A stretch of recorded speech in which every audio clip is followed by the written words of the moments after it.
हिजाब बनाम भगवा गमछा की जंग पर संविधान क्या कहता है और क्या हिजाब इस्लाम धर्म में जरूरी है। आइए जानते हैं क्या है पूरा मामला। कर्नाटक में हिजाब बनाम भगवा गमछा का विवाद लगातार बढ़ता जा रहा है। राज्य के उडुपी में एक कॉलेज में मुस्लिम लड़कियों के हिजाब पहनने पर कॉलेज में एंट्री करने से रोकने का ये मामला अब कर्नाटका के कई हिस्सों में फैल गया है। हिजाब विवाद में अब हर बदलते दिन के साथ नए नए वीडियो सामने आ रहे हैं। हाल ही में एक वीडियो सामने आया जिसमें कुछ भगवा गमछा वाले हिजाब पहने हुए मुस्लिम छात्रा को घेरकर जय श्री राम के नारे लगा रहे थे। इसके जवाब में उस हिजाब वाली लड़की ने भी अल्लाह अकबर का नारा लगाकर उनको जवाब दिया। ये वीडियो देश ही नहीं दुनिया भर में वायरल हो रही है और लोग उस अकेली छात्रा के हौसले और बहादुरी की तारीफ करते नजर आ रहे हैं। ये कहना गलत नहीं होगा कि हिजाब विवाद से पूरे कर्नाटका में जबरदस्त हंगामा मचा हुआ है।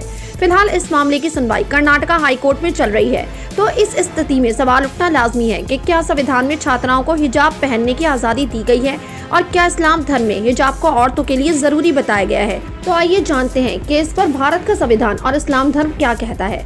हिजाब विवाद में संविधान की बात करना बहुत जरूरी हो जाती है, क्योंकि हमारे देश के सभी फैसले संविधान के हिसाब से ही लिए जाते हैं। कॉन्स्टिट्यूशन के आर्टिकल 25 के तहत हर किसी को किसी भी धर्म का पालन करने और मानने का अधिकार है। उसका प्रचार प्रसार और प्रवचन करने का भी अधिकार है। हालांकि ये आज़ादी पूरी नहीं है। अगर सरकार को लगता है कि इस काम से पब्लिक हेल्थ या फिर कोई ऐसी बात जो लॉ एंड ऑर्डर के लिए बाधक है, तब उस कंडीशन में सरकार इस पर रोक लगा सकती है। आपको बता दें कि कर्नाटक सरकार ने 5 फरवरी को एक ऑर्डर जारी कर कर्नाटका शिक्षा कानून 1983 के सेक्शन 133(2) को लागू किया था, जिसके बाद ये विवाद शुरू हुआ। इसके मुताबिक गवर्नमेंट स्कूल कॉलेजेस के सभी स्टूडेंट को एक जैसी ड्रेस कोड का पालन करने, वहीं प्राइवेट स्कूल मैनेजमेंट अपनी पसंद के आधार पर ड्रेस कोड को लेकर फैसला ले सकते हैं। हिजाब पहनने का ये मुद्दा इससे पहले भी कई बार सुर्खियों में आ चुका है। कई मौकों पर लोगों ने हिजाब पहनने की आज़ादी को लेकर अदालतों का रुख किया है।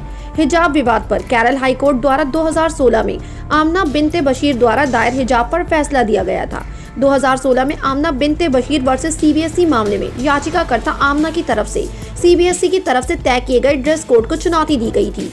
केरल हाई कोर्ट ने तब 2016 में हिजाब को एक जरूरी धार्मिक प्रथा माना था, लेकिन सीबीएसई के नियमों को भी रद्द नहीं किया गया था, जिसमें सीबीएसई ने तर्क दिया था कि अभियाती कपड़ों में चीजें छुपाकर उसको गलत तरीके से इस्तेमाल कर सकते हैं। हाई कोर्ट ने तब सीबीएसई को ऑर्डर दिया था कि वो हिजाब पहनकर एग्जाम्स देने वालों की ठीक से जांच के उपाय करे, लेकिन हिजाब को एक जरूरी धार्मिक प्रथा के तौर पर मान्यता दी थी। अब कर्नाटक में हिजाब विवाद मामले में सुनवाई चल रही है, जिसमें याचिकाकर्ता ने तर्क दिया है कि जब सिख समुदाय के लोगों को पगड़ी पहनने की इजाजत है, तो फिर उनको हिजाब पहनने से क्यों रोका जा रहा है। ये उनके धर्म की जरूरी प्रथा है। हिजाब पहनने की मांग कर रही छात्राओं की तरफ से पैरवी करते हुए वकील देवदत्त कामत ने कहा कि 5 फरवरी 2022 को राज्य सरकार ने जो नोटिफिकेशन जारी किया है वह 3 हाई कोर्ट के 3 फैसलों पर आधारित है, लेकिन ये मामले हिजाब से जुड़े नहीं थे। जैसा सिख समुदाय में पगड़ी को जरूरी बताया गया है, इसी तरह पवित्र किताब कुरान में हिजाब पहनने को आवश्यक धार्मिक परंपरा बताया गया है। इसके लिए एडवोकेट कामत ने कुरान की आयतों का हवाला दिया जो कथित रूप से हिजाब को इस्लाम का जरूरी हिस्सा बताती हैं। उन्होंने कुरान की 2 आयतों का हवाला दिया है, कुरान की वर्स 31 सूरह 24 और वर्स 33 सूरह 24।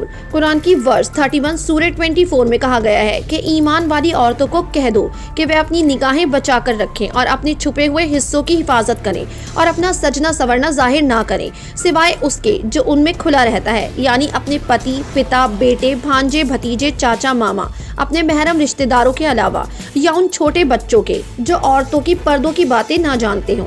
और तुम अपने पांव धरती पर मारकर ना चलो कि तुम्हारा श्रृंगार पता चले। तुम सब मिलकर अल्लाह से तौबा करो ताकि तुमको कामयाबी मिले। तुम्हें कुरान की वर्स 33 सूरह 24 में कहा गया कि जिनको शादी की हैसियत ना हो वो पाक दामन रहें, अल्लाह उनको अपने फजल से गनी कर देगा। और जिन लोगों पर तुम्हें अधिकार हो उनमें से जो लोग लिखा पढ़ी के इच्छुक हों उनसे लिखा पढ़ी कर लो, यदि तुम्हें मालूम हो कि उनमें भलाई है, और अल्लाह के माल में से दो जो उसने तुम्हें दिया है अपनी बंदियों को। अगर वो पाक दामन रहना चाहती हैं तो दुनियावी जिंदगी के फायदे हासिल करने के लिए बदकारी पर मजबूर ना करना। एडवोकेट कामत ने मुसलमानों के पवित्र कुरान के हवाले से बताया है कि इस्लाम में औरतों का पर्दा और हिजाब एक आवश्यक धार्मिक प्रथा है, जिस तरह सिख समुदाय में पगड़ी। फिलहाल कर्नाटक हाई कोर्ट ने अब अपने फैसले में कहा है कि इस मुद्दे पर अब बड़ी बेंच डिसीजन लेगी। आपकी क्या राय है इस खबर के बारे में? अपनी राय कमेंट सेक्शन में जरूर दें। हमारे चैनल को सब्सक्राइब करें, बेल आइकन प्रेस करें ताकि हर खबर आप तक जल्द से जल्द पहुंचे।